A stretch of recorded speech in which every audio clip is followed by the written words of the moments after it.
Tell us, were you satisfied with the briefing? Yeah, let me give you some thoughts about what just transpired in there this morning. We talked about how historic and fateful these moments are. This is a historic time that we live in, and this has been an incredible 2 weeks. Of course, it began with Israel's strikes that were targeted against Iran's nuclear and ballistic missile programs. They eliminated nearly the entire top echelon of Iran's military command and nuclear scientists. And then, of course, this past weekend, the United States acted as we needed to act. And we had our military forces, of course, strike the heart of Iran's nuclear weapons program. We delivered a major setback that resulted then in a feeble face-saving response from Iran, and immediately thereafter a ceasefire agreement. We want to commend President Trump for his decisive and bold leadership and thank our military intelligence and diplomatic professionals for what they've accomplished. It is a true testament to America's leadership and military strength. And I will tell you, I was heartened by the briefing that we just got here and the reaction by all of our colleagues. It was bipartisan. There were Republicans and Democrats there. There was a couple of moments of rousing applause in support for our outstanding, extraordinary military servicemen and women. The pride that we all have as Americans, as the only nation on the face of the planet that is capable of this kind of decisive action. And again, as I said, it takes bold leadership to do so. The briefing today was thorough. I think very helpful for the members.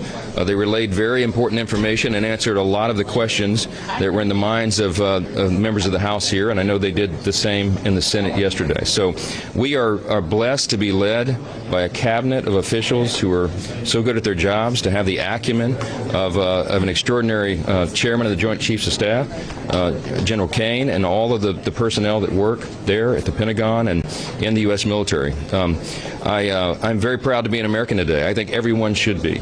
And what I will say next and what we expect, and one of the things that was discussed this morning, is that we now need Iran to engage with us in direct, good faith talks, negotiations, not through third parties, not through other countries. They need to sit down at the table with us and ensure that this peace is truly lasting. We're on the verge of a real peace in the Middle East for the first time in a long time. And that's because of the decisive leadership of the United States. Everyone around the world understands that. The president got a fantastic reception, as you know, at the NATO meeting, at the summit. And it is so encouraging to us that for the first time now, the other countries, NATO partners, are agreeing to commit 5% of their GDP to the fund to defend the peace around the world. The American people, American taxpayers cannot be leaned upon to carry everyone else any longer. We have to have and pursue an America First policy, and that means what is in America's interest. Of course, what has been done here was not just in America's interest, but in the interest of all peace-loving and people and free people around the world. So I have a couple of my great colleagues, our Majority Leader Steve Scalise here, and Brian Mast, who is the chair of one of our most important committees, our Foreign Affairs Committee. And if you want to have a few questions, I'm sure we can answer those. You called this a major setback for Iran's nuclear capabilities. Do you have a sense on how much uranium may have survived or how much was destroyed?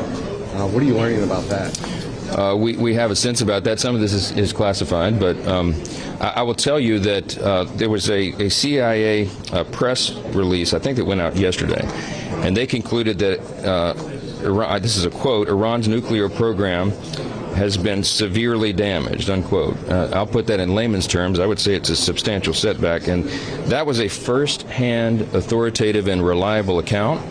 That differs greatly from the low-confidence preliminary assessment that was leaked, sadly and dangerously, probably from this body, and we're going to get down to the bottom of that. But you can dismiss the low-level initial assessment, and you can rely upon what the CIA has said, because these are first-hand accounts. It is clear, everyone can see by the videos, that these massive ordnance penetrating bombs did the job. And I think their key facilities have been disabled, and I think Iran is now a long time away from doing what they might have done before this very successful operation. Did they rule out the potential for any restrikes?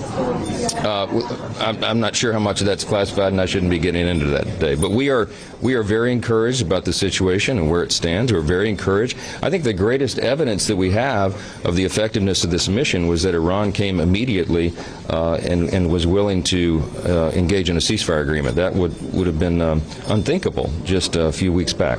So it's a very good thing for the whole world. Topic of Do you believe that the president needs to strike a deal with Iran and have something in writing moving forward?